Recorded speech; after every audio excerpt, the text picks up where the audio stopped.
Thousands of demonstrators gathered in the nation's capital to demand an overhaul to the criminal justice system and push for racial equality. The event coincided with the anniversary of the 1963 March on Washington, where Martin Luther King delivered his historic I Have a Dream speech. Well, Paul Murphy has reaction to it, including an interview with former Mayor Marc Morial, one of today's speakers.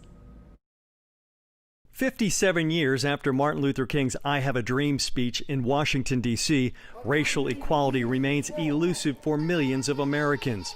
Friday, speakers were back on the steps of the Lincoln Memorial, railing against the scourge of police and vigilante justice against black Americans. Black Lives Matter! Former New Orleans Mayor Marc Morial, now president of the National Urban League, told the crowd the fight for racial justice is not negotiable. To end the violence against our black man is not negotiable. Hands up. I can't breathe. Hands up. Don't shoot.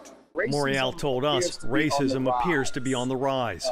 Racial violence, the killing of unarmed black men seems to just go unabated. David Robinson Morris from the Center for Equality, Justice, and Human Spirit at Xavier University said today's March on Washington was just as significant as it was 57 years ago. The fight for justice and equity has never stopped. Now it's being televised, right? Police brutality has never stopped. Now it's being televised and publicized in a different way. The march comes amid a growing number of black men killed or wounded by white police officers, including the death of George Floyd in Minneapolis and the Jacob Blake shooting in Kenosha, Wisconsin last Sunday. It is ingrained in the white psyche to see black folks in a certain way, to see Hispanic folks in a certain way, right? To see anything that is othered in a different, negative, and dangerous way.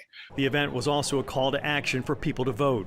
We've got to be determined not to be deterred by this effort to make mail-in voting more difficult, to make in-person voting more difficult. No, we have to take a stand for American democracy. Voting rights, racial justice, and police reform are hot-button issues as the fall presidential election draws near.